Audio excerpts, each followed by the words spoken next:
Muito boa tarde a todas as pessoas que estão aqui conosco. Uma saudação especial a Jeffrey Alexander, que pôde estar com a gente nesse momento, que é um momento, acho que antes de qualquer outra coisa, de celebração. A celebração da publicação desse livro, com o qual nós temos nos ocupado há algum tempo com muito carinho. Isso eu acho que realmente é um marco para as ciências sociais brasileiras. Então, é realmente para a gente uma ocasião ímpar de poder discutir sobre o livro aqui com o autor. E vou contar para vocês um pouquinho como nós pensamos esse evento.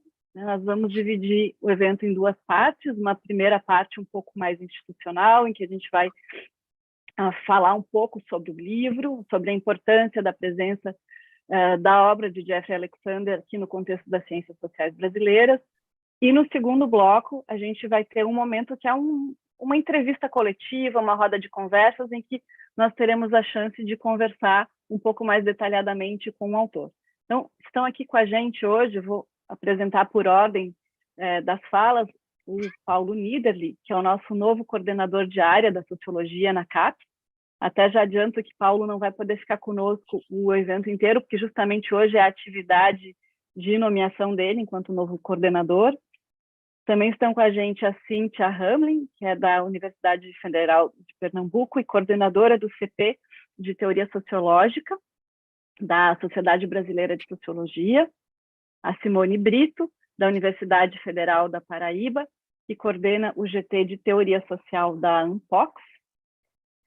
Também teremos a participação de um dos organizadores do livro, que é o Lucas Soneghetti, que vai nos falar um pouquinho sobre o livro, do André Magnelli, diretor do Ateliê de Humanidades, editor do livro, e também de Frederick Vandenberg, também é organizador desse livro, e a participação muito especial da Elisa Reis, né, que conhece Jeffrey de longa data, professora da Universidade Federal do Rio de Janeiro, e que nos deu a honra de participar conosco desse evento. Então, vou fazer a moderação desse primeiro momento. Jeffrey Alexander, evidentemente, dispensa apresentações, mas vocês terão a chance de conhecer mais sobre ele no decorrer desse evento. Então, quero dar, mais uma vez, as boas-vindas e passo a palavra... sim, antes também quero agradecer o Rodrigo, que é o nosso tradutor, lembrando que esse evento é transmitido num canal em inglês, outro canal em português, e um terceiro canal com os áudios originais, para que vocês tenham a opção de acompanhar nesses diferentes idiomas. O primeiro bloco vai acontecer em português, com tradução para o inglês, e o segundo bloco ele vai ser feito em inglês com a tradução para o português. Então, eu começo passando a palavra para o Paulo Nieder, meu colega aqui de Universidade Federal do Rio Grande do Sul e coordenador da área da Sociologia na CAPES. Obrigada, Paulo, por participar aqui desse evento com a gente. Obrigado, Raquel. Eu que agradeço o convite e a oportunidade. É um enorme prazer estar aqui com vocês. Um agradecimento especial ao próprio Jeffrey Alexander, uma referência obrigatória nas nossas disciplinas há muito tempo, mas a gente tem agora a oportunidade de ter em primeira mão, eu creio que é o primeiro livro em português tratando da obra do Jeffrey. Isso seguramente vai fazer com que alguns textos que muitos já leram em inglês tenham uma difusão ainda maior, e outros textos que para mim não eram conhecidos e que agora eu tive a grata felicidade de ter acesso já por meio do livro. Bom, eu acho que cabe ressaltar aqui nesse momento inicial algumas coisas. Primeiro, a importância dessa discussão e dessa obra no momento em que a gente está na sociologia brasileira, mas não apenas, num repensar da própria discussão sobre teoria sociológica. E esse repensar não tem a ver apenas com quais são os clássicos e os contemporâneos da sociologia, e é uma discussão muito interessante, porque o Jeffrey, para mim, ele é um clássico contemporâneo, super atual, mas com uma obra já vasta de há alguns anos, colocando questões chaves para a gente. Tem uma discussão na área sobre o próprio ensino de teoria e como é que essa teoria ela se articula com o fazer sociológico, com a própria pesquisa. E, para mim, a obra do Jeffrey vai muito além de uma obra sobre teoria, ela é uma obra que também dialoga muito com uma forma de fazer sociológico, e eu acho que os estudantes e os professores, nossos colegas que estão interessados em sociologia cultural, têm muito a aprender com o Jeffrey Alexander e com essa obra em particular, que vai além da sua contribuição teórica. Bem, eu quero, de antemão, também agradecer e, na verdade, parabenizar os organizadores, professor Frederico Vandenberg, professora Raquel, professor Lucas, porque vocês, não só nessa obra, mas juntamente aqui com a Cíntia, com a Simone, com vários outros professores, vocês têm sido promovedores de debates teóricos muito importantes no Brasil. Esse é só mais um, e é um elemento fundamental, mas é mais um de uma trajetória muito importante do grupo de pesquisa, do GT da Ampox, do GT da SBS, e ao Ateliê de Humanidades. O Ateliê de Humanidades tem se mostrado como um enorme incentivador de discussões teóricas e não apenas.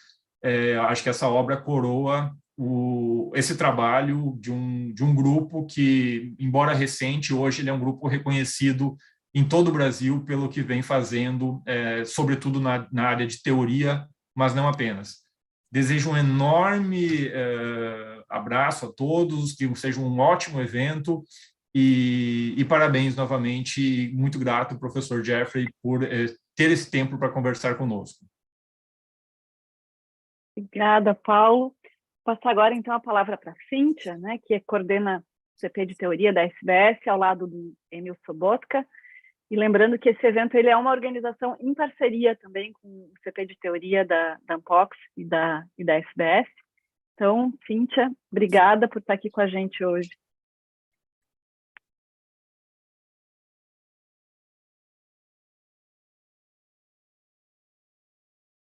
Desculpa, quase que eu não consegui destravar o meu microfone aqui. Obrigada, Raquel. Então, em nome do boa tarde a todo mundo e em nome do Comitê de Teoria Sociológica da Sociedade Brasileira de Sociologia, eu queria dar, primeiramente, as boas-vindas ao professor Jeffrey Alexander e também parabenizar essa iniciativa dos colegas, em particular a Raquel, o Frederic, o Lucas e o André, por essa organização, tradução e publicação dessa coletânea, que ainda traz como um bônus uma introdução muito instigante ao pensamento do Alexander por Frederic e Raquel.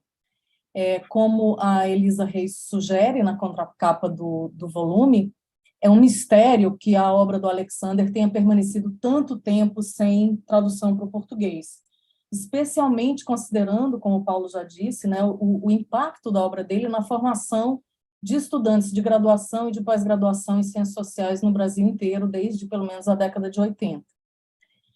A importância profunda que o Alexander atribui à teoria sociológica ao longo de toda a sua obra, na verdade, aliada também a uma concepção de teoria como um campo de pesquisa relativamente autônomo, também tem inspirado os grupos de trabalho e, mais recentemente, o Comitê de Teoria Sociológica da Sociedade Brasileira de Sociologia. Então, nesse sentido, é com uma imensa alegria que eu me junto às pessoas que estão aqui presentes para acolher e celebrar Jeffrey Alexander em sua versão brasileira. Obrigada. Obrigada, Cíntia. E enquanto passo a palavra para a Simone Brito, que coordena junto com a Bruna Della Torre, de Carvalho e Lima, o ST da Ampox, de Teoria Social, queria só fazer uma pontuação que acho que há um certo protagonismo aqui brasileiro no fato de termos várias mulheres coordenadoras das instituições de teoria social, do CT e do ST. Né? Isso não é algo recorrente no campo da teoria sociológica, então é uma alegria muito grande estar aqui com essas colegas na tarde de hoje. Então, passo a palavra para a Simone. Obrigada, Raquel. Boa tarde a todos e todas. Então, eu quero também iniciar dando as boas-vindas ao professor Jeffrey Alexander, né, dizer que é um grande prazer para mim, como professora de teoria, tê-lo aqui, porque o artigo, né, o Novo Movimento Teórico, foi muito fundamental, não só para a minha formação, mas acho que para toda a minha geração, para a gente entrar nesse debate de teoria. Então, é uma alegria tê-lo aqui. Quero parabenizar os organizadores, né, e o Ateliê de Humanidades, e eu começo reforçando essa alegria que eu já falei no início, porque eu acredito que a obra de Alexander, além da sua importância para a teoria, ela tem um aspecto particular, que é essa simultaneidade com o campo da sociologia cultural, né? E eu estou pensando nas diversas contribuições que ele traz, né, para pensar problemas extremamente importantes e centrais da cultura contemporânea. Então, eu estou pensando nos trabalhos sobre trauma cultural, questões que, né, me interessam também ao campo da sociologia da moral, sobre valores, responsabilidade moral, sentidos de justiça, democracia. Então, eu acredito que a obra de Alexander, ela atravessa diversos aspectos desse campo, né, desses campos da sociologia cultural e da teoria, fazendo dele um autor fundamental para a gente entender de forma crítica e rigorosa os problemas contemporâneos, especialmente os problemas do Brasil, né? Então, acredito que há várias questões na cultura brasileira, especialmente sobre valores e democracia, para as quais a obra de Alexander traz várias chaves importantes. Então, eu queria só terminar ressaltando a minha alegria por essa tradução, né? A gente sabe a importância que essas traduções têm para a formação, né? Para a formação especialmente em teoria social. Então, acredito que esse é um momento muito importante para a sociologia brasileira ter esses textos em português e ampliar esse conhecimento e o diálogo com a obra de Alexander. Então, é isso. Obrigada. Obrigada, Simone. Então, agora, para a gente conhecer um pouquinho melhor do conteúdo do livro, para poder divulgar para vocês como foi feita essa seleção, né, essa busca de uma representação, não apenas de um único aspecto da obra, mas tentamos fazer esse panorama que seja suficientemente representativo de toda essa vastidão que é a obra de Alexander. Eu vou convidar o Lucas, que é um dos organizadores do livro, para fazer essa exposição do que trata, afinal, o livro, né? O que vocês vão encontrar quando tiverem o livro em mãos. Contigo, Lucas. Lembrando que o Lucas atualmente trabalha na Universidade Federal Fluminense, né? E é isso aí, Lucas, contigo. Lucas, Obrigado, fala sem Raquel. fone de ouvido. Tá bom. Muito obrigado, Raquel. Queria agradecer ao André, primeiro, pela organização, ajuda na organização desse evento. Agradecer a presença do Jeffrey, tão generosamente aqui dividindo seu tempo com a gente. Agradecer também a Raquel e Fred pelo trabalho de organização desse livro, um trabalho longo e árduo, mas que com certeza valeu muito a pena. Agradeço também a presença de Elisa, da Cíntia, da Simone, do Paulo. Bom, falar da obra do Alexander não é uma tarefa fácil, uma obra tão grande, tão diversa, que engloba áreas como a sociologia cultural, da qual ele é pioneiro, a sociologia política, a metateoria, a teoria sociológica. E falar desse livro, em particular, também não é uma tarefa fácil, né?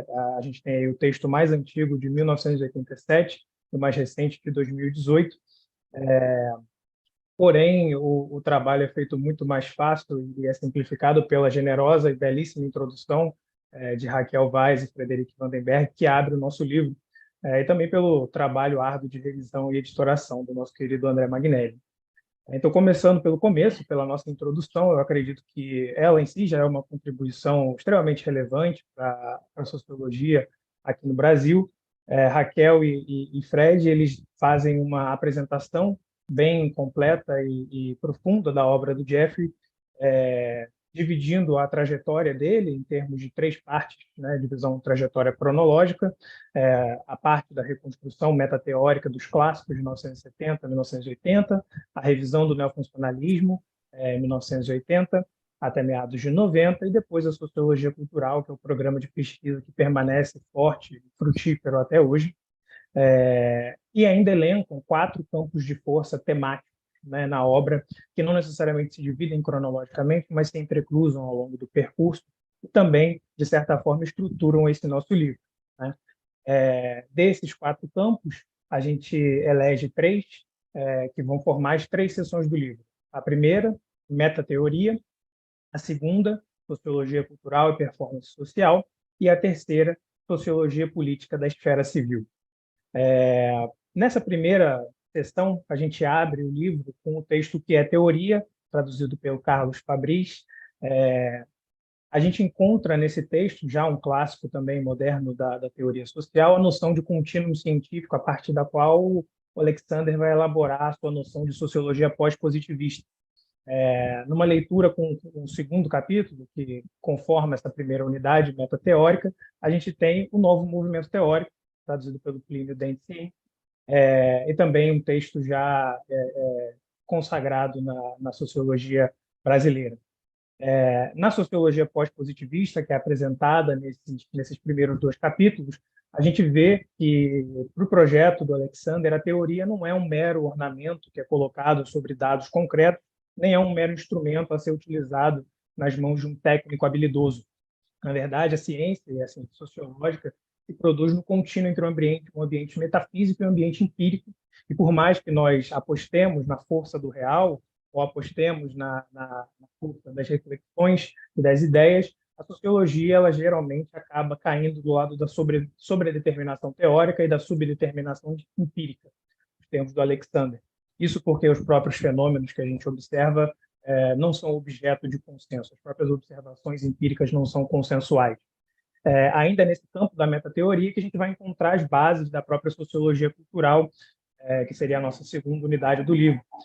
Entre o materialismo e o simbolismo exacerbado de Marx e Durkheim, entre o idealismo equivocado do Weber e o estrutural funcionalismo demasiado rígido do Parsons, Jeffrey Alexander vai firmar os seus compromissos teóricos.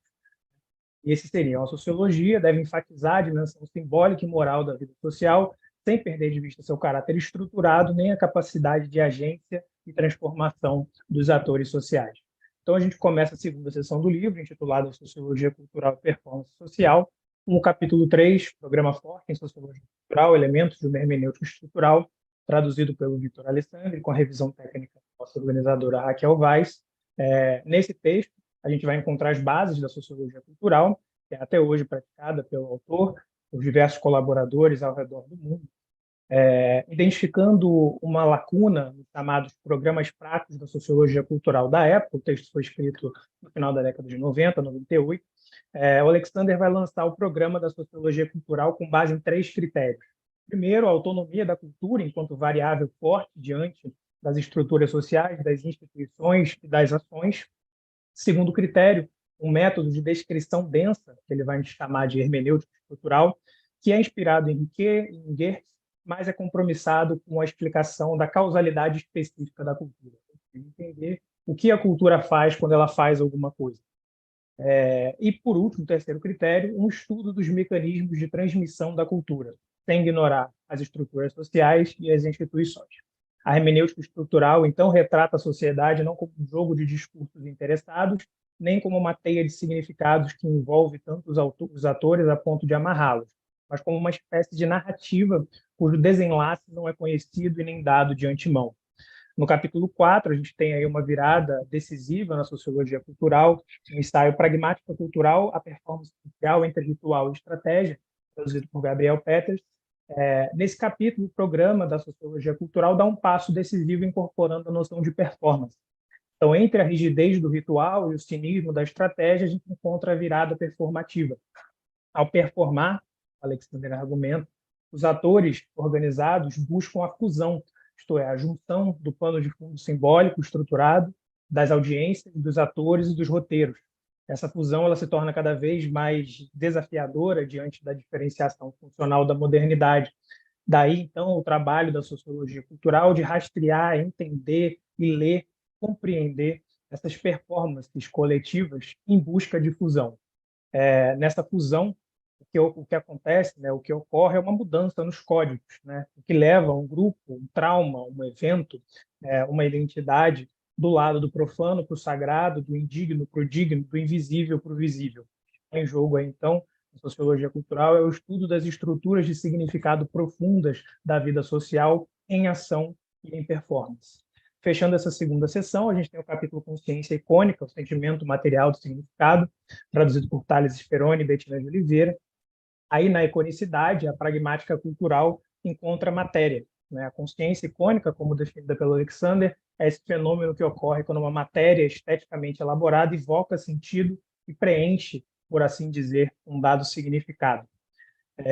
Na terceira sessão, a sessão intitulada Sociologia Política da Sociedade Civil, a gente tem 2 textos que já foram publicados em português e 2 textos inéditos. Abrindo o capítulo, tem o texto Ação Coletiva, Cultura e Sociedade Civil, uma nova teoria dos movimentos sociais, traduzido por Vera Pereira.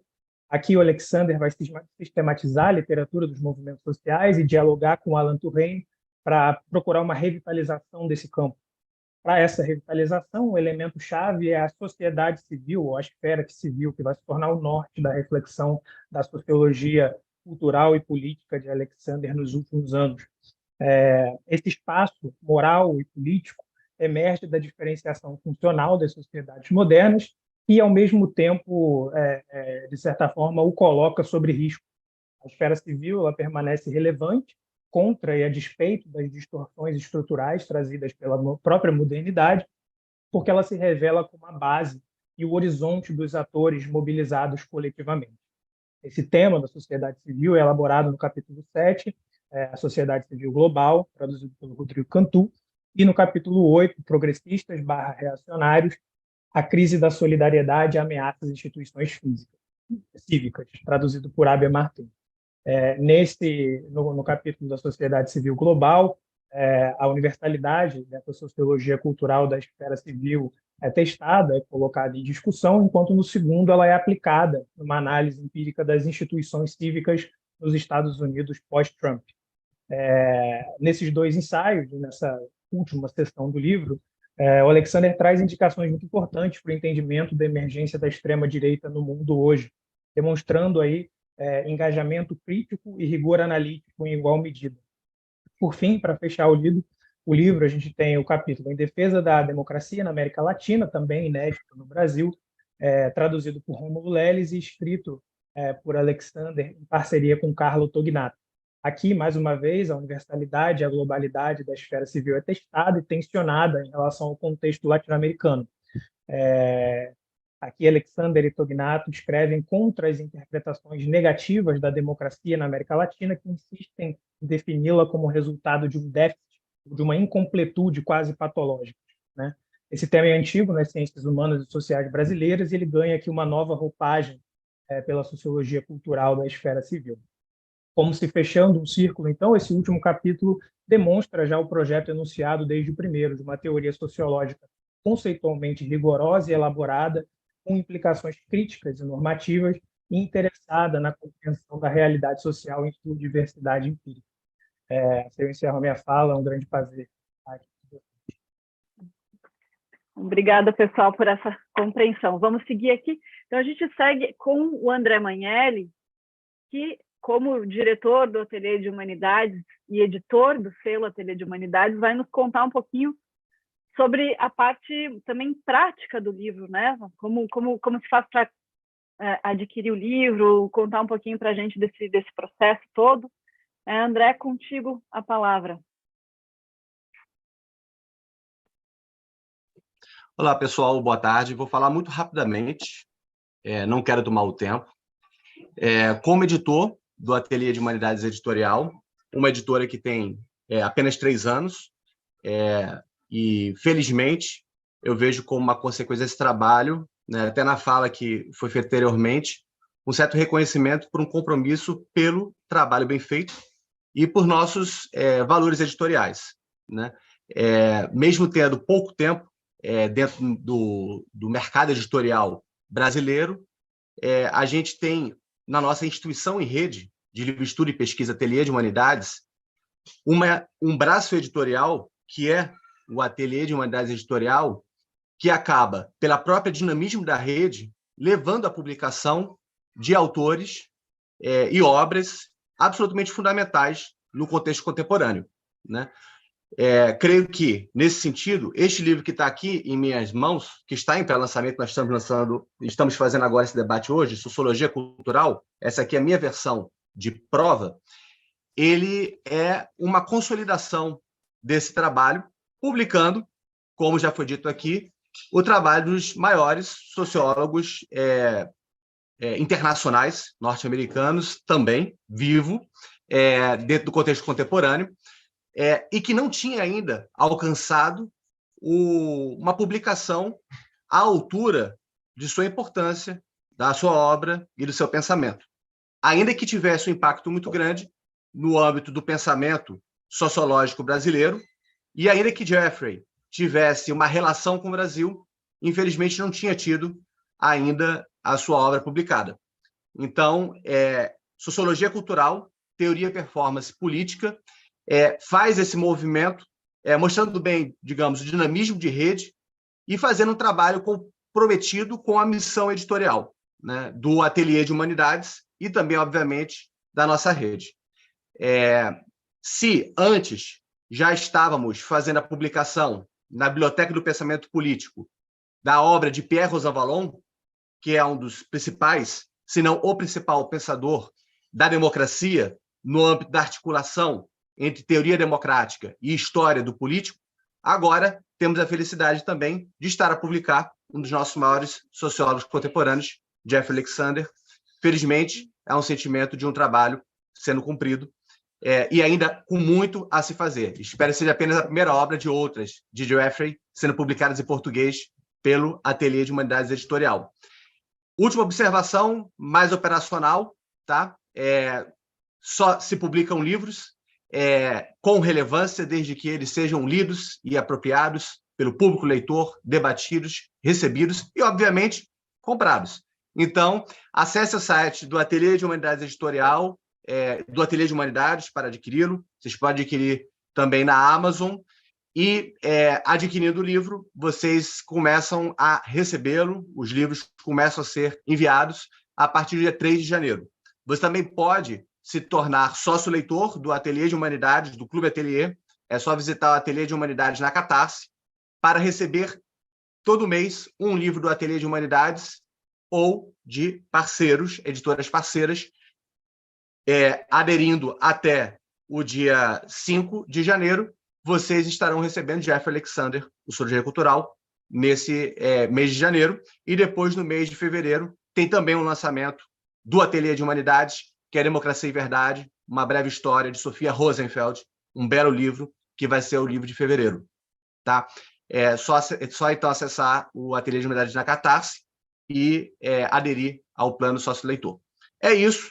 Falou aqui o editor, depois retorna também um pouquinho só, o meu aspecto também de sociólogo. Um abraço e sigamos a nossa conversa. Obrigada, André. Só reforçar que acho que é uma importância muito grande que esse livro esteja saindo pelo Ateliê de Humanidades, né? Que é uma editora que ainda é pequena, mas muito séria, muito comprometida, tem feito um trabalho de excelente qualidade. Eu acho que é fundamental que a gente possa apoiar as pequenas editoras, porque são elas que, de fato, estão sustentando não só o mercado editorial, mas o debate realmente relevante atualmente, né? Então, te agradecer por ter acolhido esse projeto, por essa parceria, pelo trabalho tão rigoroso que você fez na revisão das provas, na preparação do manuscrito. Então, quem quiser comprar de presente de Natal, de repente dá um voucherzinho ali para o livro chegar em janeiro, mas já dá para comprar como presente de Natal, né, André? Então, agora a gente vai passar para o segundo bloco.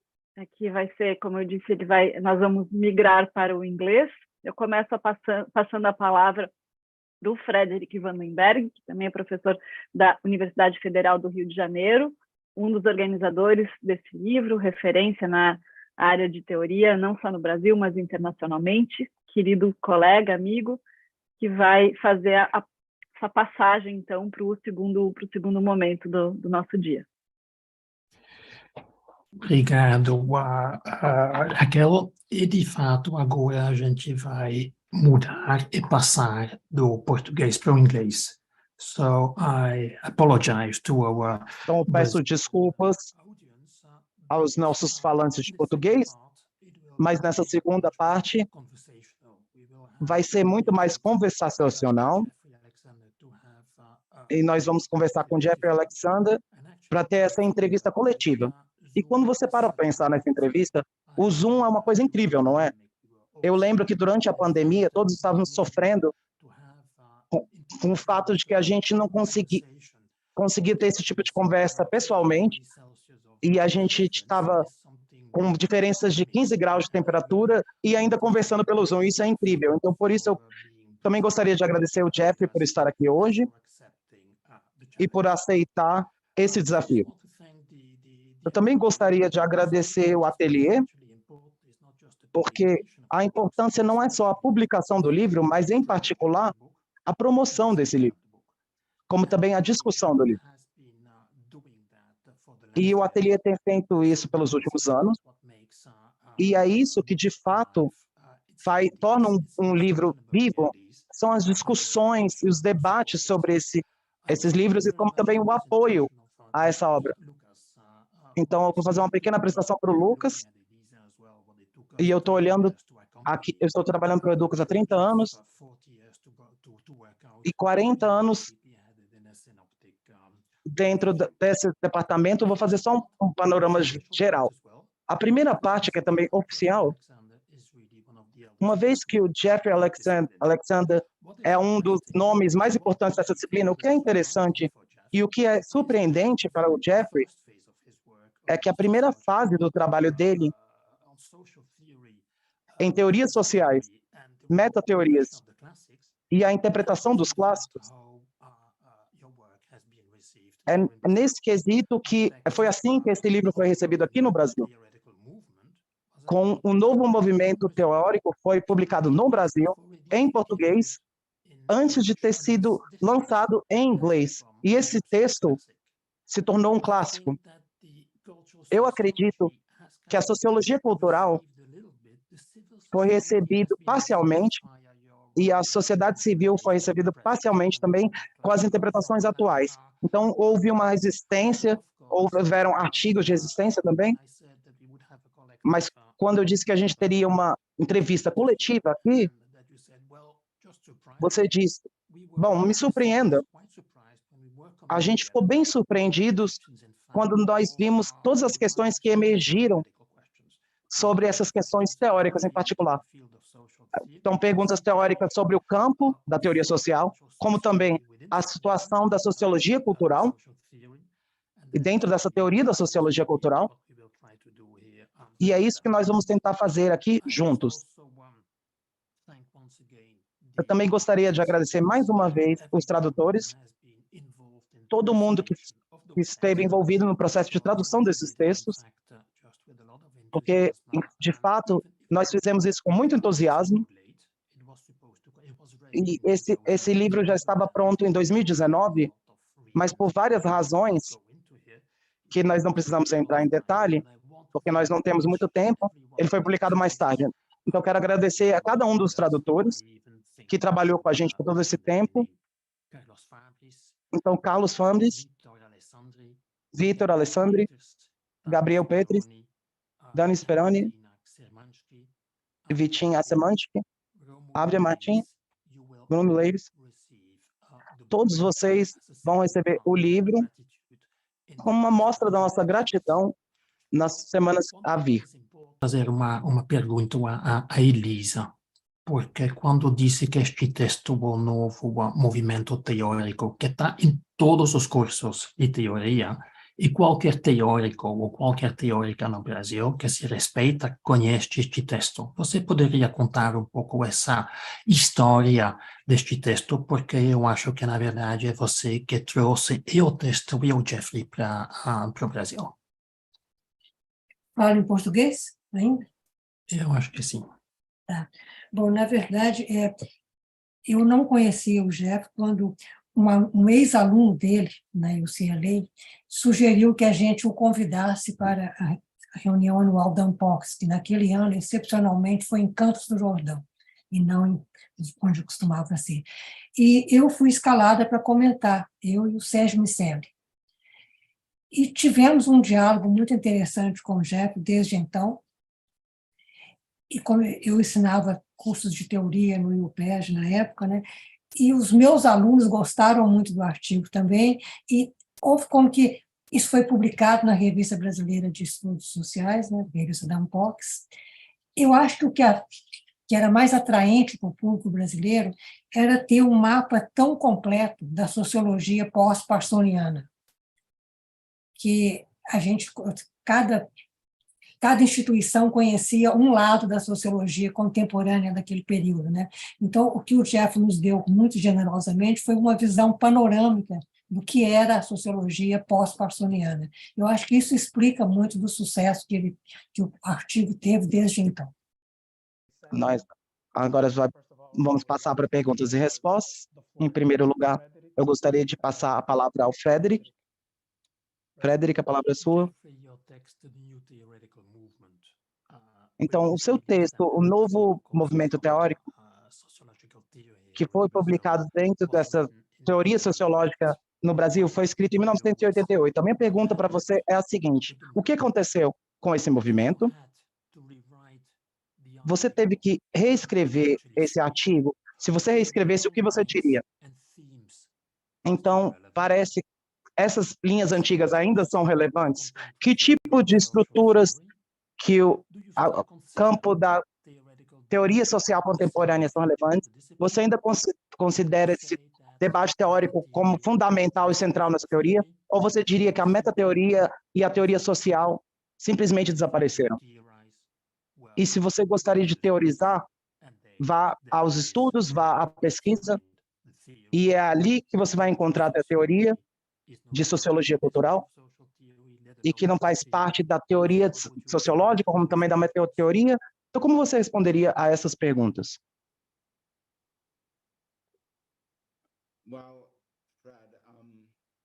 Ok, Frederic. Em primeiro lugar, eu gostaria de agradecer os tradutores, Paula, Cíntia, Simone e Lucas, e, é claro, a editora e o editor André, e a Elisa também, podemos esquecer, quem me apresentou ao Brasil e me trouxe lá pela primeira vez. Então, nesse novo movimento teórico, claro que é um artigo metateórico. Um minuto. Então, eu estava tentando identificar o que estava emergindo desses conflitos entre os parsonianos e os críticos dessa livra. Então, eu não sei, gente. Acho que era na década de 60, ou talvez até no final da década de 50, ou no começo da década de 70. Eu estou tentando identificar aqui alguns avanços animados, mostrando que existe alguma convergência em questões metateoréticas, como agência, isso é importante, micro e macro também é importante, não só como antagonismo, mas como as coisas interligadas. O significado também era importante, e a normatividade também era uma questão.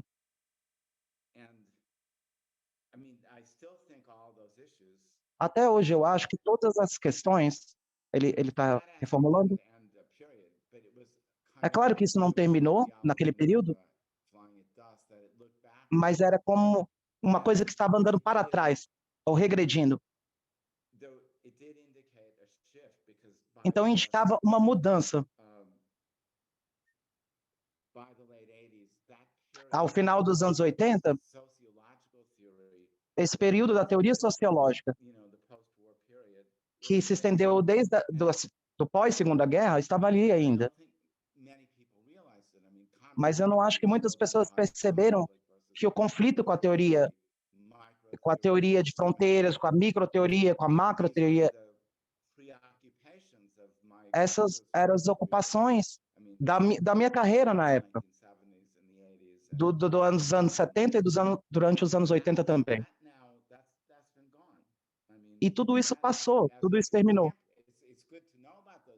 É bom saber desses debates, é claro, para entender o que eles tratavam e que começaram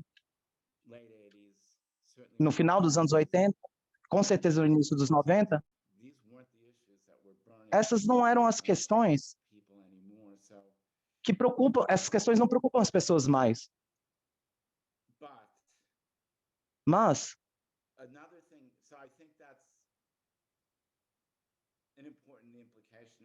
então eu acredito que isso tem uma implicação muito importante de publicar esse ensaio, que cria um limite entre o antes e o depois, mas ele não expôs um programa, por assim dizer, porque eles estavam tentando anunciar que havia uma nova série de preocupações. Mas é interessante pensar, e o que você levantou, Fred, eu acho que é verdade, que depois disso, a teoria sociológica dos anos 90 estava tratando com coisas muito menos importantes e talvez até tenha desaparecido, sim, de alguma maneira. Por que desapareceu? Uma questão é, o período dos anos 60, dos anos 70 e até o meio dos anos 80 era um tempo de crise na sociologia no mundo todo, mas você sente uma crise para o passonianismo, mas também tinha os anos 60, tinha a crise social, a crise cultural. E nesse período de crise, houve um movimento para esse meta-considerações. Então, considerações paradigmáticas. Eu quero dizer com isso que a fundação da vida cotidiana, tanto em termos intelectuais e políticos, foram questionados e foram trazidos à luz. Então, o que acontecia na sociedade nessa época, estava acontecendo na sociologia também. E eu acredito que é por isso que todos nós, eu, vocês, e o Giddens, Habermas, Calvin Goldner, e todos os outros autores estavam engajados com metateoria, não direcionada ao empírico. Então, se você pegar o Goldner, ele era um cara brilhante e ele falava muito da crise da sociedade ocidental. Então, em 1971, você tinha esse livro enorme. E ele era um agente muito importante. Então, ele era um sociólogo empirista, e ele sempre estava à esquerda, se a gente fizer essa divisão de esquerda e direita, mas em função da crise dos anos 60, ele se tornou um meta-sociólogo. Então, enfim, eu acho que duas coisas aconteceram na década após esse novo movimento teórico. A primeira coisa foi, eu não sei, o mundo ocidental meio que se acalmou, e você poderia até dizer que os neoliberais e a direita conseguiram reger por pelo menos uns 30 anos, e você veio muitas revoltas revolucionárias, inclusive da esquerda, mas outra coisa importante que aconteceu, e isso é tão importante quanto, e talvez mais relevante intelectualmente, é que a teoria saiu da sociologia, adentrando outros domínios. Por exemplo, a teoria feminista, a teoria pós-colonial, a teoria racial, as teorias sexuais, queer e democráticas. Então, esse mundo teórico, ele se virou para si mesmo, para dentro, porque para ser um teórico, você tem que estar familiarizado com todas as questões. Então, é claro que elas não eram teorias sociológicas, por dizer, elas eram teorias sociais. Então, muitos participantes desses debates estavam tentando entrar no campo da sociologia. E essa é uma divisão bem interessante. Você tem a teoria crítica, que também é parte disso, ainda que não estivesse presente há tanto tempo. Então, por um lado, tinham muitos movimentos novos, fora da sociologia, e por outro lado, e eu percebi em meio à minha fala, é que as pessoas envolvidas na metateoria, elas começaram a trabalhar com estudos de médio alcance. Então, você pode olhar para Giddens, ele tem um ótimo exemplo, que ele era um ótimo metateórico, muito importante, e ele começou a estudar as instituições do Sul, então, doenças mentais, psiquiatria.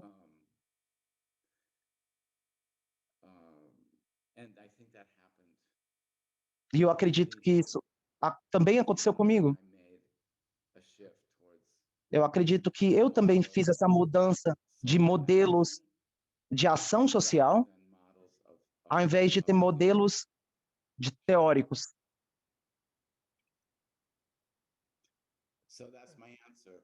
Bom, essa é a minha resposta, gente. Muito obrigado, Jeffrey. Agora eu vou passar a palavra para a Raquel. Raquel, com você. Olá, Jeffrey. Eu tenho uma pergunta sobre a teoria.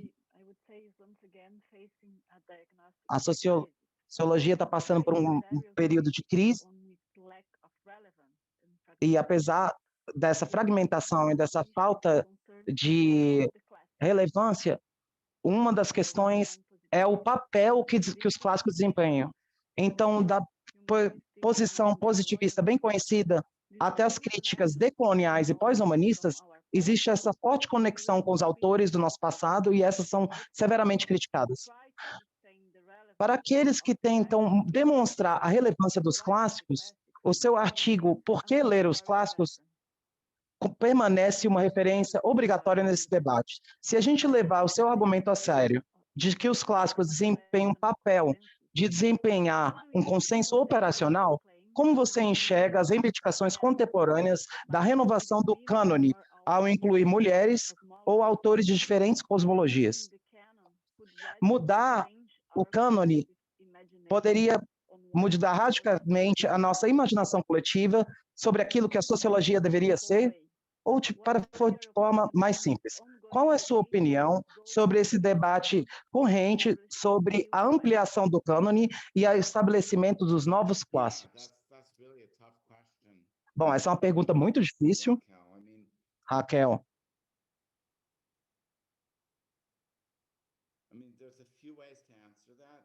Bom, tem várias formas de responder essa pergunta, ou várias respostas, talvez, e a primeira seria: sempre vão haver clássicos, sempre vão existir clássicos.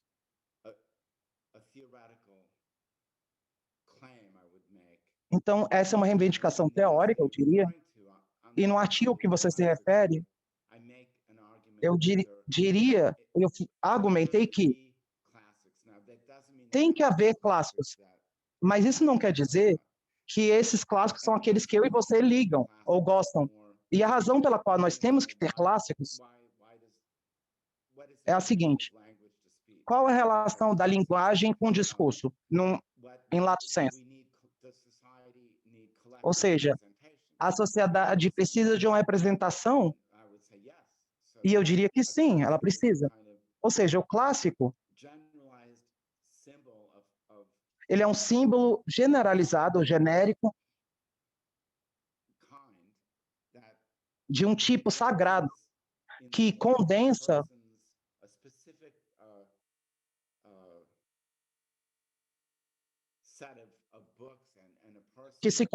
numa série de livros e uma forma de pensar de um autor específico, ou seja, uma forma de fazer sociologia, geralmente é uma posição normativa, etc.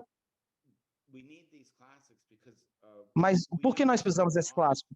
Nós precisamos porque nós não começamos, como sociólogos, inventando todas as ideias. Nós somos treinados, nós aprendizes, nós somos socializados e nós precisamos de exemplos, como Kundi disse.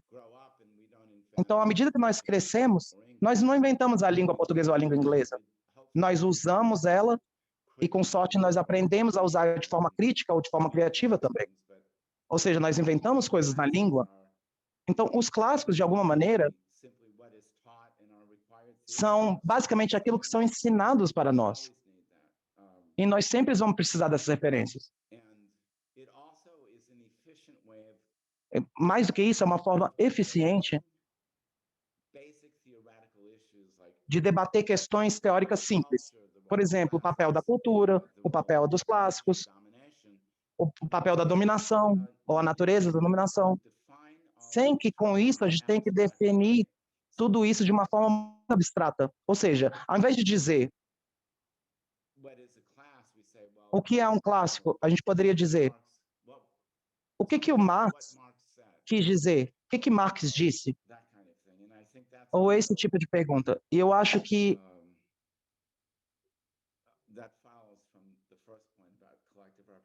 isso está vinculado à representação coletiva que vocês mencionaram mais cedo.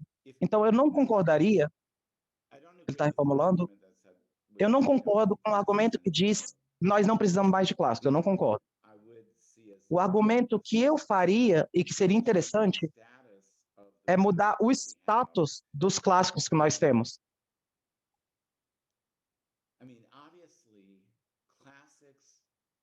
É claro que os clássicos, como muitos acadêmicos literários mostraram, os clássicos entram e saem de moda. Então, tem certos autores, como Shakespeare, por exemplo, que ficam lá em voga por 50 minutos e depois eles podem desaparecer e reaparecer em outro período.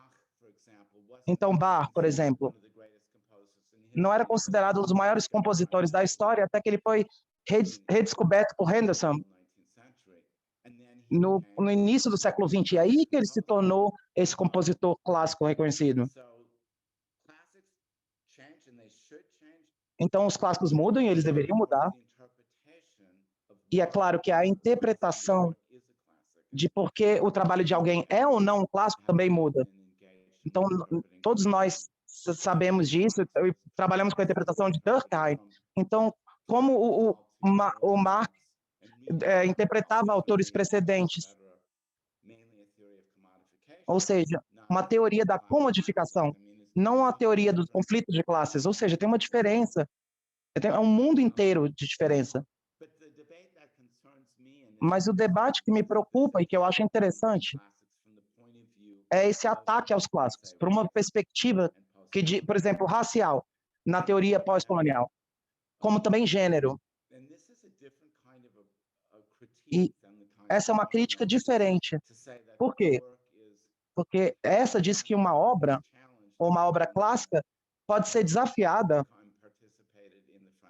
como o Durkheim participou na República Francesa e que participava também no imperialismo, e ele raramente falava sobre isso como um problema grande ou central.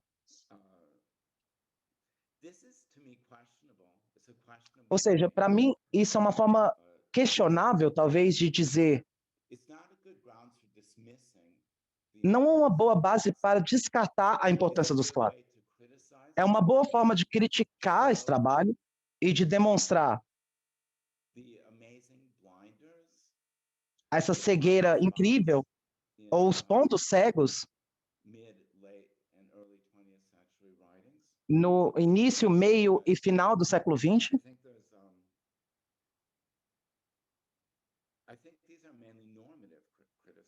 Mas eu acho que essas críticas são normativas, ou seja, elas não estão tratando com esses modelos de explicação e elas mitigam ou ignoram as aspirações democráticas, como também as implicações democráticas de alguém como o Durkheim ou do Karl Marx também, porque o Marx não estava muito preocupado com o imperialismo. O Marx nem menciona a raça como um aspecto.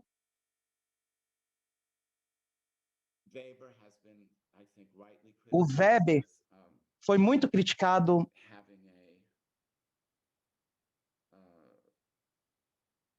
está elaborando.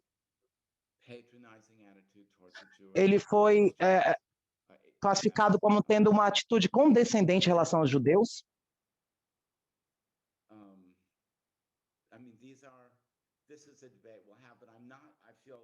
Ou seja, eu mesmo sinto que essa poluição, metaforicamente falando, de Durkheim, como um homem branco ou como um homem imperialista, eu não quero que as pessoas eu quero que elas me mostrem como que isso mitiga ou diminui as explicações sobre o egoísmo ou a representação coletiva. Isso pode ser feito, mas normalmente não é isso que é feito.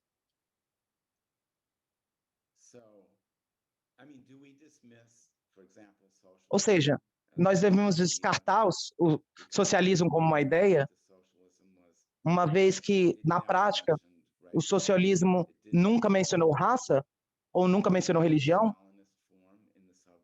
e que tomou essa forma stalinista, por exemplo, eu não sei. Outra coisa que é interessante, do meu ponto de vista, é que você pode ver essas mudanças. Quando eu fui para a minha graduação, e você lia Durkheim, você lia a divisão do trabalho, as regras do método sociológico expressivo. Agora, nos departamentos de sociologia, você lê as formas elementares. Ou seja, uma mudança dramática da leitura desse clássico. E pelo menos nos Estados Unidos e na Europa Ocidental, ninguém lê Marx mais. Todo mundo lê Bourdieu agora. Então, o Bourdieu tem uma influência enorme e clássica. E ele abordou algumas questões marxistas, e o Marx não é...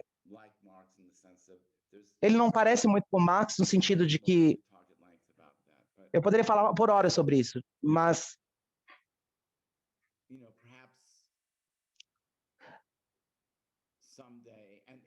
Talvez algum dia, eu não tenho certeza ainda. Então isso é favorável. Para muitas pessoas isso é sim, porque eles estão discutindo a mesma coisa em teoria, a racialização, certo? Bom, obrigado pela pergunta. Obrigado. Eu vou passar a palavra agora para a Elisa. Muito obrigado. Bom, é um prazer enorme estar aqui. Eu quero aproveitar essa oportunidade de falar com o Jeffrey Alexander. Ele desafia novos papéis para o sociólogo, entre muitas outras coisas. E ele não negligencia aquilo que está acontecendo aqui no Brasil e no resto do mundo. Agora, voltando para o seu trabalho. Além das coisas que você sugeriu, que existiria um movimento de síntese e fragmentação. Nós concordamos que existe uma fragmentação que foi longa e quase criou novas disciplinas. Mas, por outro lado, existe uma nova combinação de disciplinas, como economia comportamental, sociopsicologia, etc.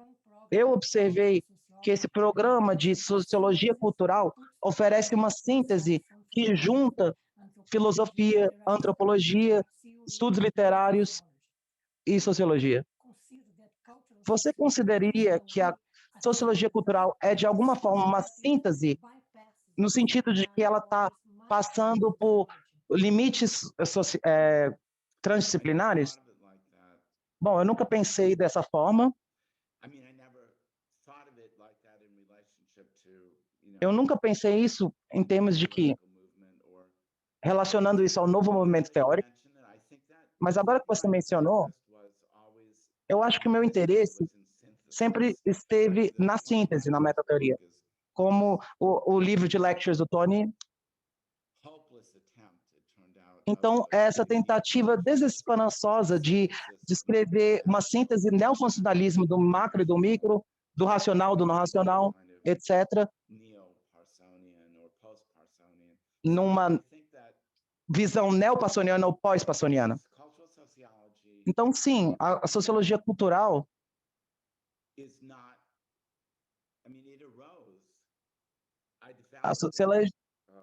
ou seja, eu desenvolvi esses valores com colegas e estudantes, por quê? Porque a disciplina em si, a disciplina da sociologia, não conseguia incorporar os termos linguísticos e culturais que estavam se desenvolvendo nos anos 60 e nos anos 70 fora do campo da sociologia. Então, a escola de Birmingham é um bom exemplo desse tipo de tentativa. Então, Stuart Hall, por exemplo, o trabalho dele em semiótica.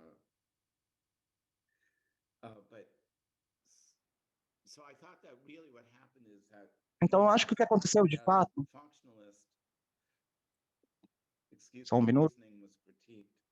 Já que o pensamento funcionalista foi criticado como uma teoria de valores, ou seja, você não podia mais falar de valores na sociologia.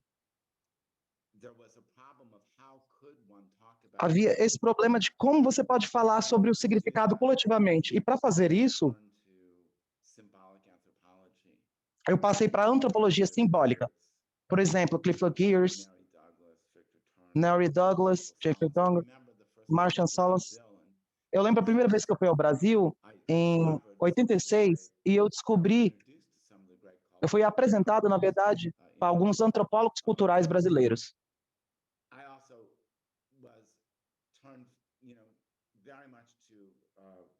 E eu também, nessa época, fiquei muito interessado pelo Roland Barthes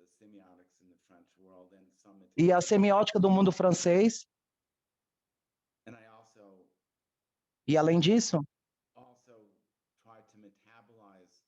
eu tentei metabolizar a teoria literária, especialmente pela textualidade das obras, e, finalmente, ou talvez não finalmente, os estudos da performance, que eu depois absorvi. Então, e a última coisa que eu fiz foi desenvolver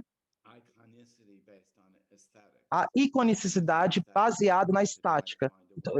Então, usando a teoria estética para conferir materialidade a essas questões. Mas meu objetivo era chegar à sociologia. Não era só reproduzir essas outras disciplinas, mas o meu desafio era, em termos da sociologia cultural, eu posso criar uma coerência entre esses modelos, vamos dizer, códigos, narrativas, ícones,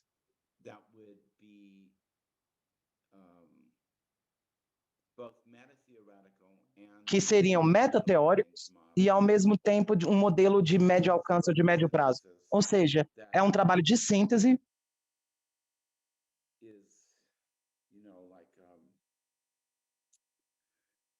ele procura a palavra, que é maior do que a soma de suas partes, ou que tenta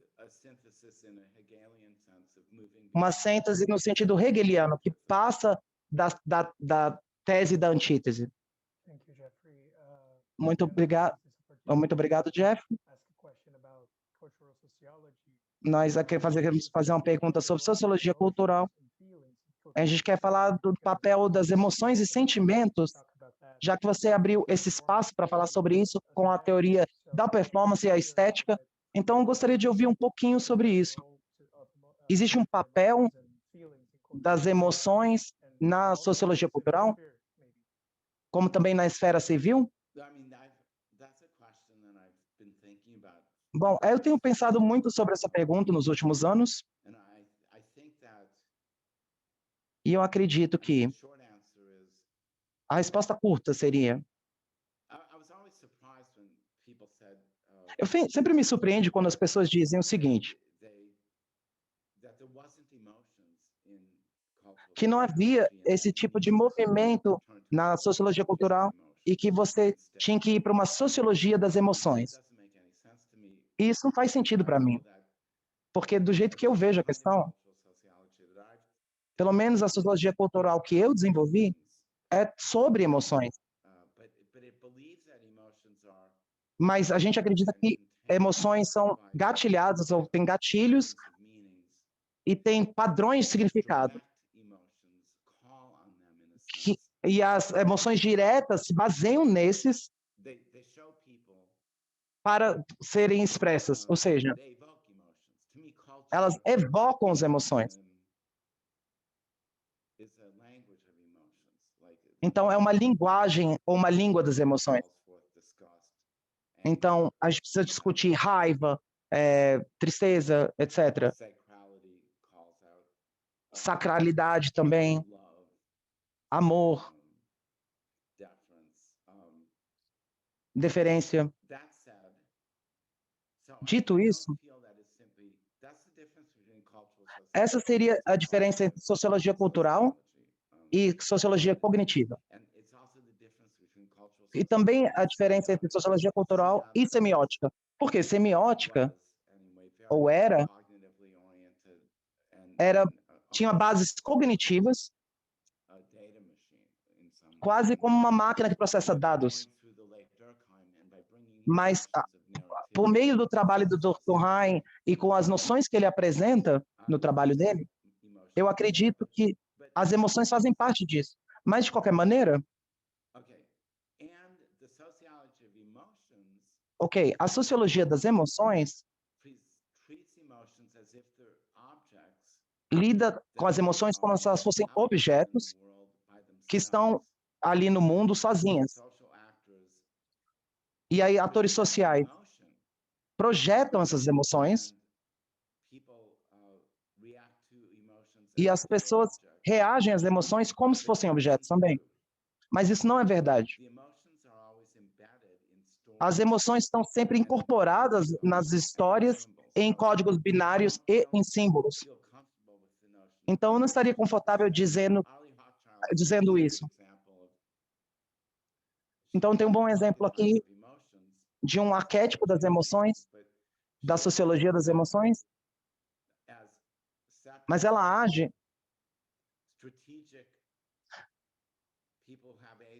como se pessoas estratégicas separadas têm agência, ou pessoas que têm poder têm essa agência,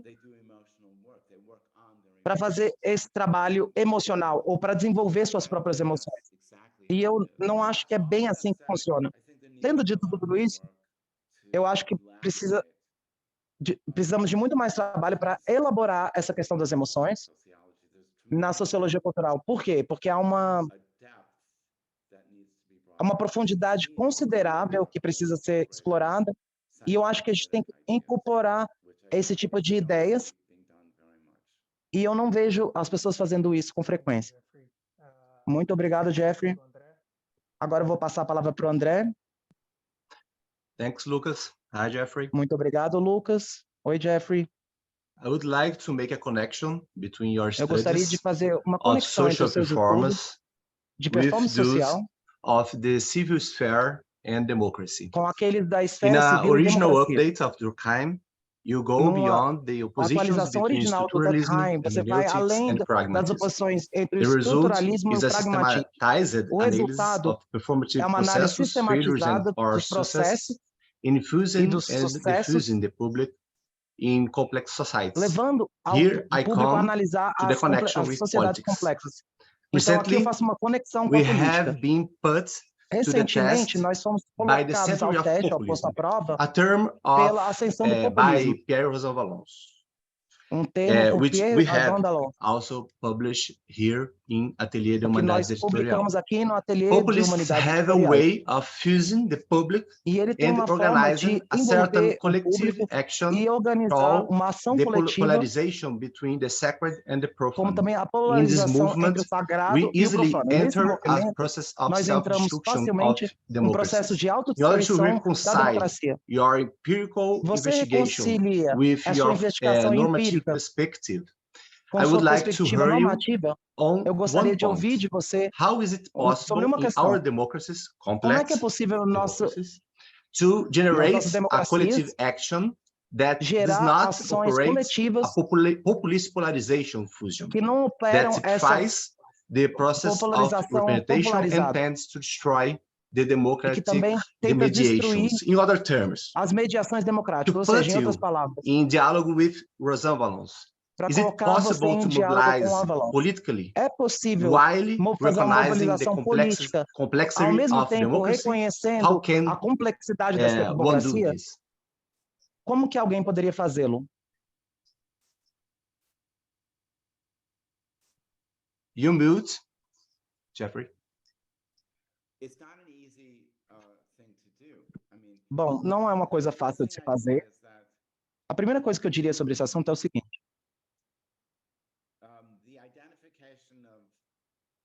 a identificação pelo menos nos últimos 5 anos, do trabalho intelectual que saiu desse populismo e que foi feito, em sua maioria, no populismo de extrema-direita, é que ele tem um problema basilar. E esse problema é que ele trata o populismo como se fosse um animal, entre aspas, totalmente diferente do animal cultural, emocional de uma sociedade moderna e democrática. Ou seja, fala de que populismo é performativo, que o populismo é emocional, que o populismo engaja outras áreas e seus oponentes. Bom, na minha perspectiva, isso é normal. Isso é normal na esfera civil. Ou seja, são coisas que acontecem rotineiramente na esfera civil. A dinâmica são fundamentais nessas disputas ideológicas, o que acaba dinamizando as esferas civis e permitindo movimentos sociais que se tornem poderosos e que se desenvolvam.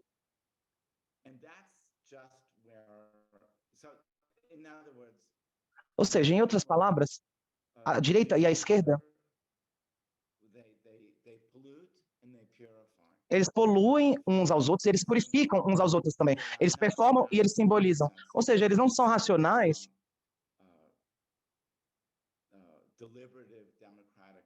Eles não são racionais como um modelo democrático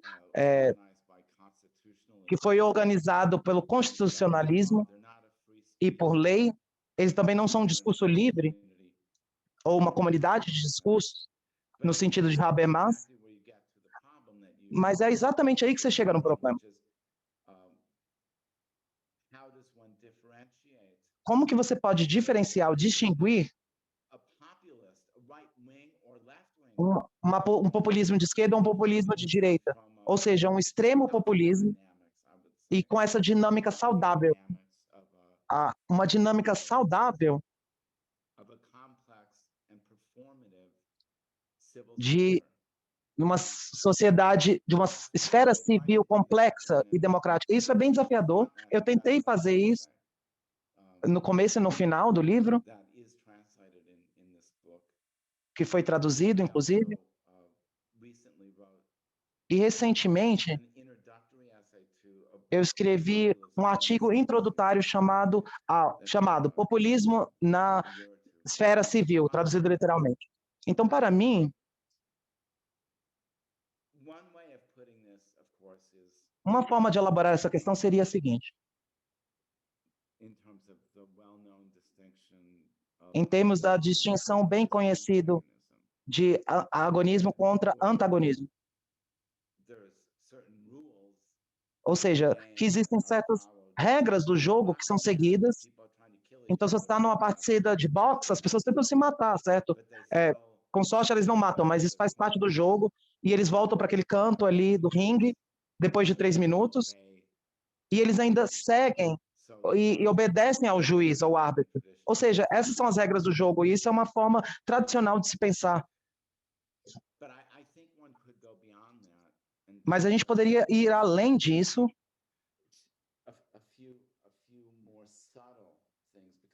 e pensar de coisas mais sutis, porque esses não são argumentos propriamente sociológicos, ou argumentos jurídicos também.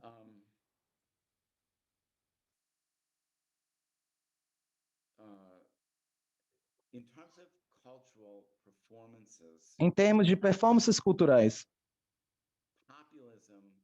o populismo é diferente da dinâmica civil saudável, no sentido de que o líder se torna extremamente poderoso e tem uma representação coletiva poderosa, e ele desenvolve essa personalidade, persona, talvez. É claro que líderes sempre se tornam representações coletivas, mas a questão é a extensão, né? Isso se intensifica tanto que o líder e os seguidores desse líder acabam se tornando, entre aspas, idiotas que só seguem, se tornam até um exército de seguidores. E esse é um movimento que leva essa dinâmica da esfera civil até um nível que é extremamente perigoso. Por exemplo, o Trump, ex-presidente Donald Trump dos Estados Unidos, ele tem seguidores trumpistas, são a base constituinte dele,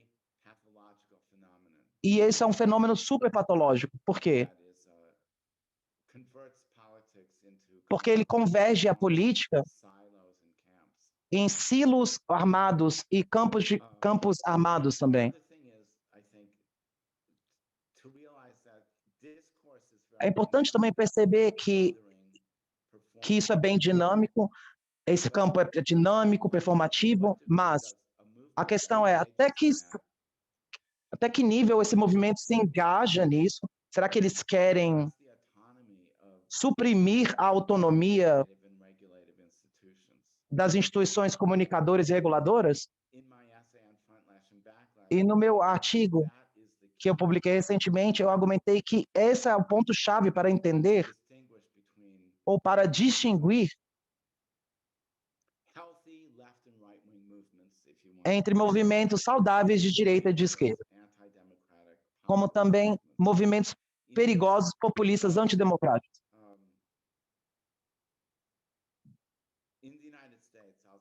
Nos Estados Unidos, eu vou ficar nos Estados Unidos, porque eu não conheço o Brasil tão bem para falar sobre isso aí, mas o Trump, o presidente Donald Trump, tentou eliminar a independência, a autonomia do jornalismo, dizendo que eram sempre fatos falsos, fake news, e que o jornalismo profissional só produzia mentiras.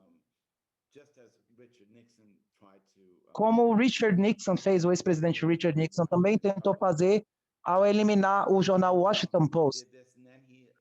O ex-presidente Trump fez a mesma coisa ao tentar criar instituições jornalísticas alternativas, como o Fox News.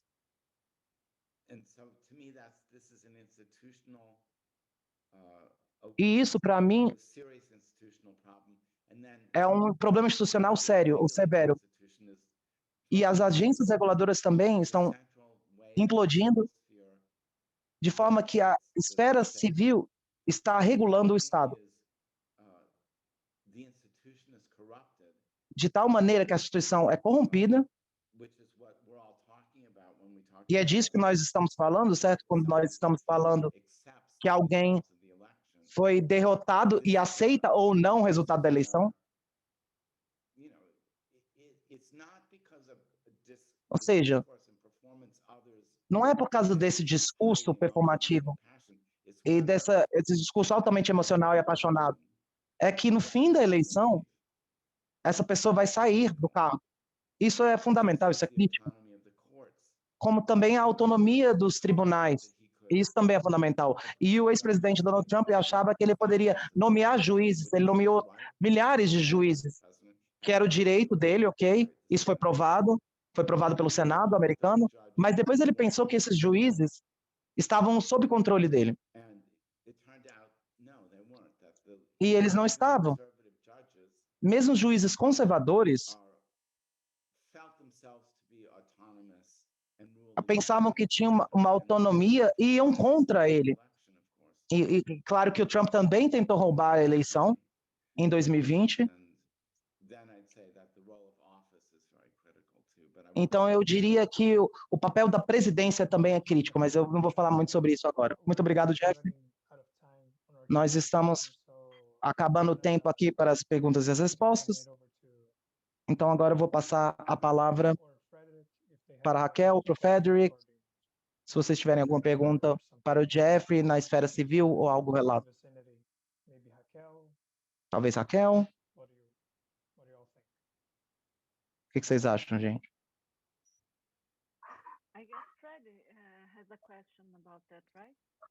Eu acho que o Frederick tem uma pergunta, certo? Se ele não tiver, eu posso fazer. Fred, tá? Yes, Jeff, just thinking about the Ok, Jeff, eu estou pensando sobre a esfera civil. Levou bastante tempo para escrever, como nós já sabemos, e agora nós conseguimos ver que a esfera civil, 70 anos depois, está se tornando uma rede. A minha pergunta, então, seria, por que levou tanto tempo para essa esfera civil e para a teoria da esfera civil ser institucionalizada? E se você poderia explicar esse tornar-se da esfera civil em termos da sociologia cultural, ou seja, é um exercício de reflexão. Por que levou tanto tempo? E se você consegue explicar em termos de organização, em termos de símbolos, narrativas, gêneros, performance, emoções, para a gente entender isso melhor. Ok, Fred.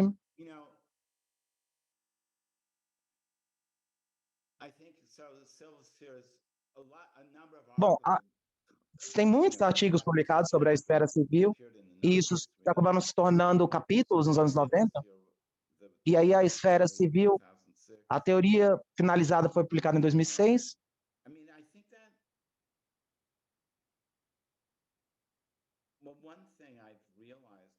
Uma coisa que eu percebi, e falando, e eu nunca tinha pensado nisso antes, para ser sincero, mas eu entendi que a esfera civil, ela lida com a justiça e a incorporação como as grandes teorias da tradição sociológica. E em um momento eu cheguei a pensar nisso como um título, uma teoria da justiça, uma teoria sociológica da justiça, uma versão sociológica. Mas ele adereça essa questão com uma noção por meio de uma teoria da democracia. E a democracia, não no sentido das ciências políticas, mas no sentido de que a democracia só é possível se você tem uma solidariedade civil forte e se você tem uma esfera civil relativamente autônoma que consegue separar dentre amarras particulares e que permitem, por exemplo, o jornalismo e os meios de comunicação a se expressarem. É claro que tem essas agências reguladoras que vão regular essas instituições, mas eu acho que na história da sociologia, a democracia não foi um tópico, um tema. A democracia, de alguma maneira, a sociologia se define como não preocupado com questões políticas como democracia, mas preocupados com questões sociais, entre aspas. Ou seja, questões sociais como distribuição de recursos e dominação de classe, de Estado, dominação racial, dominação de gênero. Ou então uma noção tradicional de comunidade, de obrigações sociais, inimigos. Então, a tradição pragmática. Dewey, aliás, era muito preocupado com a democracia, e é algo que é marcante no trabalho de Dewey, como um filósofo pragmatista, mas ele não escreve diretamente sobre isso. Ele transforma essa preocupação de democracia em uma teoria sociológica importante. O que eu estou tentando dizer aqui, gente, é que a reação inicial à esfera civil foi um livro impressionante, claro, mas a maior parte dos sociólogos não estão preocupados com a democracia. E, portanto, eles não estão interessados com esse aspecto dessa teoria. As reações deles se deram mais no sentido de que as pessoas perceberam eram essas noções de incorporação e de multiculturalismo, racismo, alguns sobre a rejeição do judaísmo e coisas do tipo. Mas o que eu acho que aconteceu nos últimos 6 anos, eu acho, talvez 7, é que as pessoas começaram a perceber, e sociólogos em particular, que, nossa, a democracia é importante. Todos nós estamos com muito medo de voltar a um governo autoritário, a um sistema autoritário. Muito embora nós sejamos igualmente preocupados com raça, gênero, sexo, houve uma ampliação da forma que esses conceitos são entendidos. À medida que as pessoas se tornaram traumatizadas pelo populismo de direita, eu acredito que a esfera civil se tornou mais relevante e as noções de performance da sociedade civil, da esfera civil,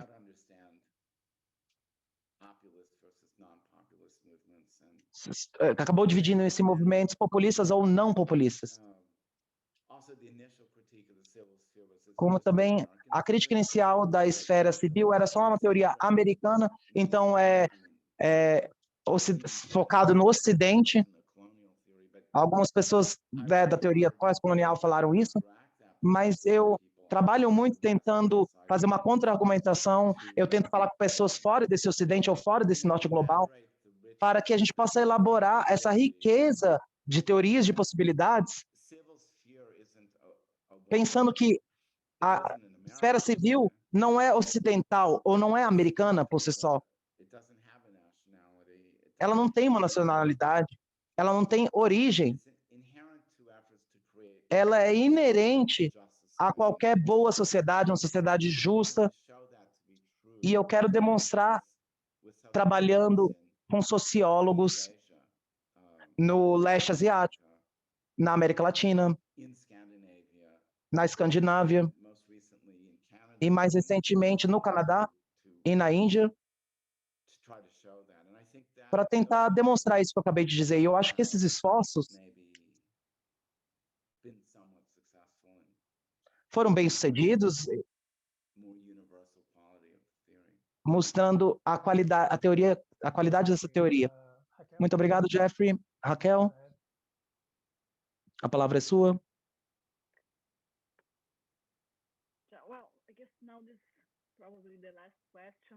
Bom, acredito que essa seja a última pergunta. No seu livro Dark Side of Modernity, você alega que a sociologia cultural é parte da modernidade. Eu gostaria de fazer uma pergunta um pouquinho diferente. E as diferentes concepções que emergem nas diferentes regiões, como também a reação à modernidade, porque lida com a harmonia entre bom e mal, e aí eu quero pensar nessa concepção de bem e do mal, e é claro que como que nós podemos lidar com esse desafio com uma perspectiva sociológica e normativa? Bom, para ser sincero, eu não pensei sobre isso antes, mas você tem razão.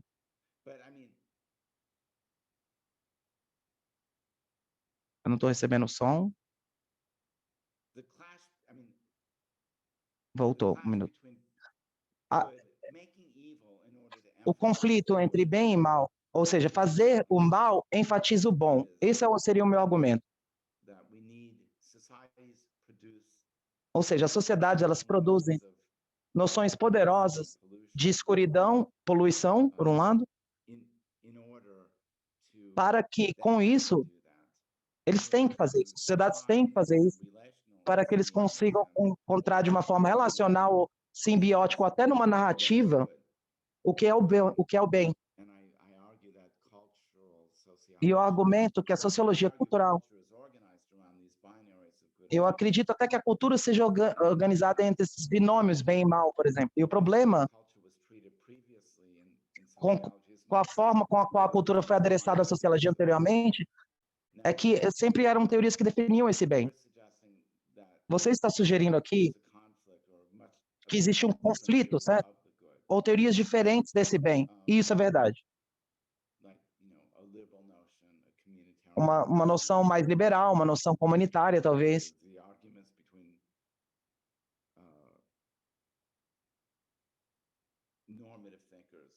Os argumentos entre pensadores normativos, Walter versus Watson, ou mercado livre ou não, isso é verdade. É uma outra forma de olhar para essa questão, mas eu argumentaria que, e eu gostaria de ver mais sendo escrito sobre isso, é que a teoria da esfera civil ignora ou não entra nesse nível de especificidade.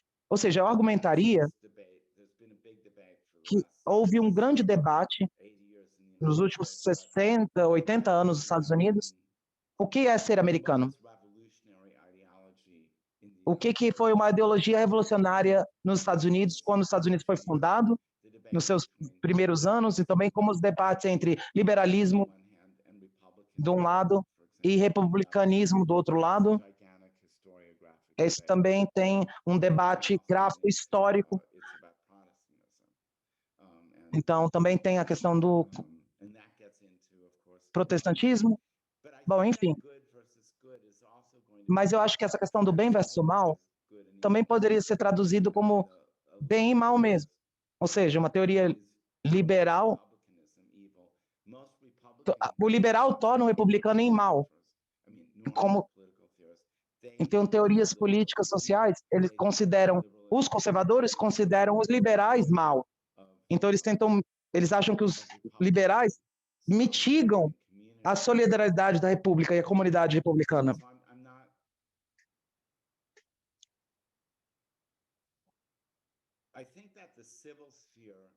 Ou seja, eu acho que a esfera civil,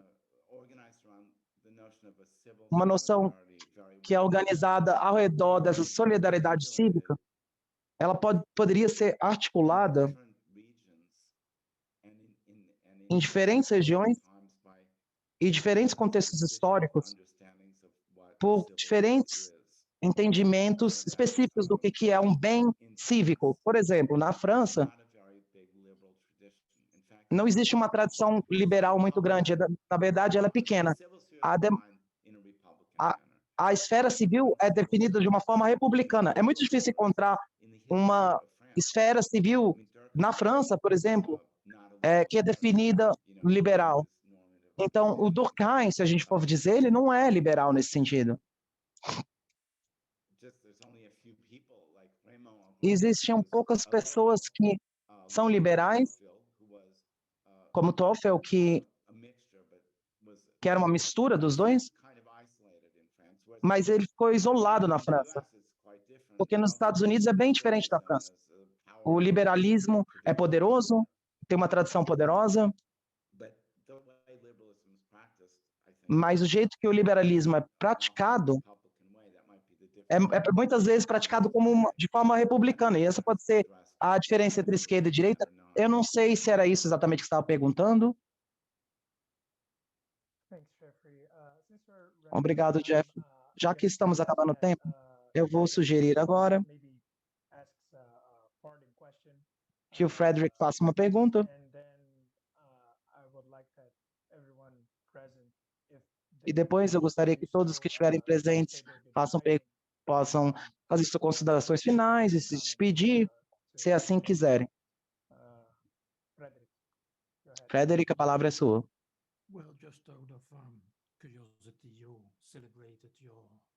Bom, nós sabemos que você celebrou seu 75º aniversário da universidade, você está se aposentando, e a gente sabe que se aposentar só quer dizer que você vai trabalhar mais ainda, abrir novos produtos. Então, o que eu gostaria de perguntar, o que você vai fazer no próximo ano? O que a gente pode esperar de você no ano que vem? Bom, eu tenho pensado muito sobre isso, na verdade. Para mim, a aposentadoria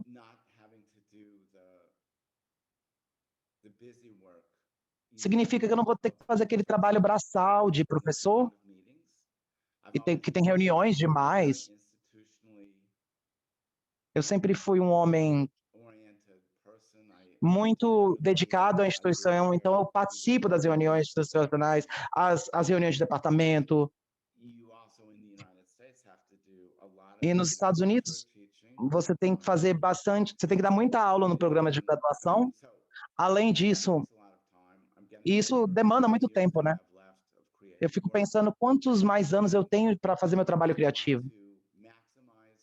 Eu quero maximizar meu tempo de forma que eu possa desenvolver minha escrita mesmo, minha pesquisa.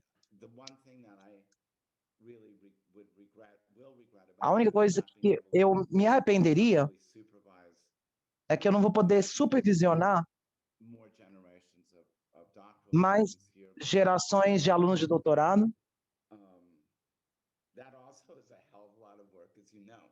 E isso dá muito trabalho, vocês sabem, mas é um ótimo trabalho. E eu adoro esse tipo de trabalho. Eu fico muito feliz de ter feito isso na minha vida.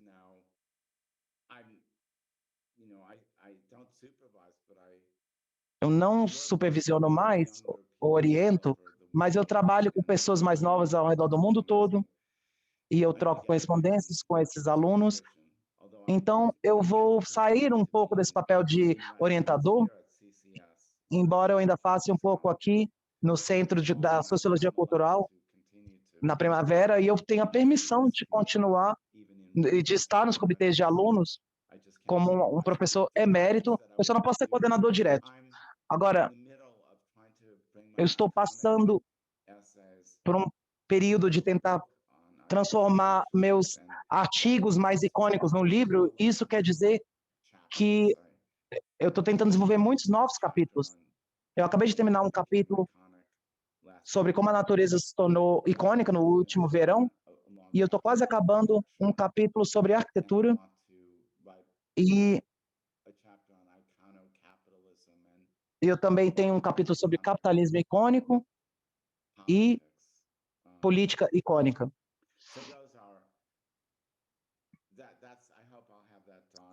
Então, com isso, eu espero que eu tenha tempo para publicar esse livro, por exemplo, de sociologia cultural e palestras que eu estou trabalhando com alunos de graduação.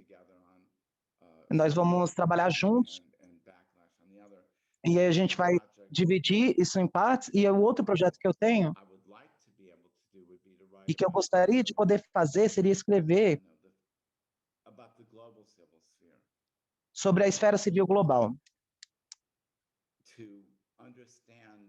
Para, primeiro, entendê-la, como também enfatizar as limitações dessa noção de esfera civil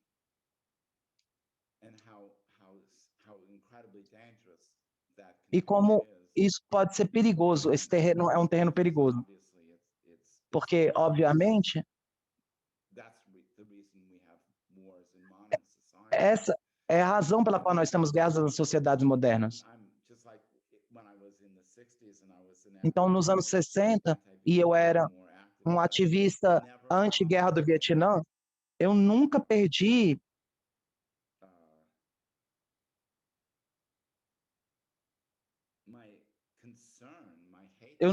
essa preocupação, até o ódio que eu tinha à guerra, ódio mesmo. E eu acho que uma da falácia da nossa disciplina e da teoria social em geral é que ela não considerou questões internacionais, que nós chamamos de relações internacionais, que é um subcampo da política ciência, da política ciência política, que eu acho que é muito raso e é um jeito muito mecânico de ver as coisas. Então, eu gostaria de expandir essa teoria social para analisar o que tem sido essa globalização, os símbolos mediados, movimentos sociais como Me Too, movimentos coloniais, anticoloniais, pós-coloniais, mas o que eu acho que está faltando, de uma forma não utópica, eu não quero aqui, gente, ficar falando demais, ou ficar falando assim, a gente tem uma sociedade globalizada, eu não quero ficar falando demais sobre isso. Mas, como ele cita a escola nos anos 90 de Giddens, mas, por outro lado, esse trabalho pode, talvez, contribuir para algum desenvolvimento. Então, essas são as minhas ambições, com a minha aposentadoria, pelo menos. Seriam essas minhas ambições. Bom, é um programa enorme, né? Eu acho que estamos na hora de finalizar. Eu gostaria de agradecer você, Jeff, pela sua presença. Eu gostaria de agradecer todo mundo também que esteve envolvido nessa discussão. E uma das melhores coisas é ter essa editora pequena publicando um grande livro, e aí podemos ter uma segunda ou terceira reunião. E eu acho que isso vai ser muito interessante, fortalecer esses laços entre as Américas, América do Norte e América do Sul, com essa esfera civil, e especialmente com seu último livro, que é a esfera civil na América Latina, porque tem um continente inteiro ali em termos de teorias e que tem que ser explorado. E eu acho que isso vai ser maravilhoso para os brasileiros, porque eles já conhecem seu trabalho em teoria social e agora eles vão entender a sociedade, a teoria da esfera civil e a sociologia cultural. Então, muito obrigado. E eu vou deixar você fazer a sua palavra final e a Elisa fazer a palavra final, porque eu sei que vocês são amigos. Então, eu vou deixar as palavras finais a vocês. Muito obrigado a todos. Muito obrigado, Jeffrey. Muito obrigado, Elisa. A palavra é de vocês.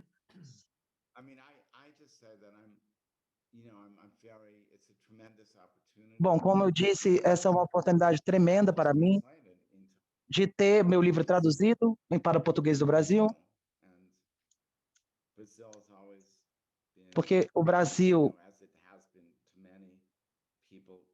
sempre foi, como sempre foi para muitas pessoas, um país importante e fascinante. Todo mundo diz, o Brasil é o Brasil é o futuro da América Latina, é o futuro do mundo, mas ele nunca chegou ali, chegou? E não chegou, e eu penso que ele tem um potencial extremo e uma cosmologia intelectual muito rica, uma vida artística muito rica. Então, estou muito feliz que meu trabalho foi traduzido, porque eu estava muito frustrado com com foco na metateoria dos anos 80. Quando eu fui para a China, em 2015, ninguém sabia de nada sobre o meu trabalho, desde 1987, ou por aí, pelo menos. Talvez 1988, talvez 1989, ou seja, era muito frustrante que eles só conheciam meu trabalho antigo. E uma das coisas boas desse evento é que vai cobrir esse período de tempo e eles estão relacionados, esses trabalhos. E isso vai levar pessoas a conhecerem meus trabalhos mais recentes. Então, eu quero agradecer vocês pessoalmente por fazer isso ser possível, por fazer isso acontecer. E também de publicar a minha interpretação de Durkheim. Para mim, é um dos melhores trabalhos. E eu fiquei muito, muito admirado com esse artigo. Então, eu sou muito agradecido a vocês por fazerem isso. E eu espero ver vocês e você, pelo menos, a Elisa, em Melbourne, na Austrália. Bom, se eu puder dizer, eu vou dizer que esse curso é um privilégio ter você aqui, Jeffrey. E eu sei que nós somos da mesma geração, mas além da geração, nós temos muitas coisas em comum. Eu também estudei ciências políticas, então ver você, Jeffrey, falando sobre a questão da democracia dentro da teoria social é muito gratificante. E eu espero ter mais conversas sobre isso. E eu acho que nós também compartilhamos algumas visões iluministas. Nós sempre supomos que os movimentos populistas esquerda vão superar os outros. Muito obrigado, Jeffrey e Raquel, por essa oportunidade. E eu espero ver você em Melbourne, na Austrália. Muito obrigado. Se quiser falar também, seus comentários. Just to say thank you, you Lucas and Fred for the partnership. Muito obrigado, Lucas, pela parceria. Muito obrigado, André. Muito obrigado a todos que estão aqui. Muito obrigado ao Jeffrey por essa tarde tão intrigante. E eu espero que nós consigamos nos encontrar em breve, seja online ou seja pessoalmente, em algum lugar nesse vasto mundo. Muito obrigado. Falo em português agora, para poder concluir falando com o público brasileiro. Muito obrigado a todos pela presença. Os vídeos depois vão estar disponíveis no formato português, inglês e original, editados também em formato de podcast no República de Ideias. Tá? Então, vocês também vão poder ouvir ao lançamento, para lançamento. Muito obrigado, Jeffrey Alexander, pela presença. Muito obrigado a todos. A Simone, a Cíntia, ao Paulo, a Elisa, ao Frederic, a Raquel, ao Lucas, ao Rodrigo como tradutor. E queria reforçar da importância de os livros eles serem adquiridos, lidos, recebidos. Né? Adquiridos é a parte comercial que é importante, que permite que o processo de produção editorial continue existindo. Ainda que PDFs sejam uma forma de acessibilidade, se não se constitui um mercado autônomo de livros no Brasil, não se produz academicamente no Brasil e não se tem a possibilidade de trazer autores como Jeff Alexander e outros para uma editora. Se não lemos, não recebemos os livros e os autores com qualidade. Felizmente, Jeff Alexander já é muito bem lido, muito bem conhecido. Estamos apenas chegando a uma nova fase da leitura e recepção de Jeff Alexander, com certeza, com uma visão sobre a obra como um todo, e não mais apenas sobre alguns aspectos da obra dele que prevaleceram nos anos 80 e início dos 90. Sociologia cultural, teoria, performance e política está aí, para a gente poder utilizar em graduação, pós-graduação e pesquisa, avançando para o conhecimento da obra dele como um todo. Adquiram no site Ateliê de Humanidades e também na Amazon. Podem também entrar em contato com a gente por WhatsApp, 21 98260 9154. E lembrem que vocês, sendo sócio-leitor do Ateliê de Humanidades, pelo Catarse, vocês vão adquirir o livro, também vão receber em janeiro, e todo mês vai ter livro novo, com material complementar também do ponto de leitura, para se aproximar do livro, conhecer o livro, e ter essa experiência da leitura bem feita, qualificada. Muito obrigado.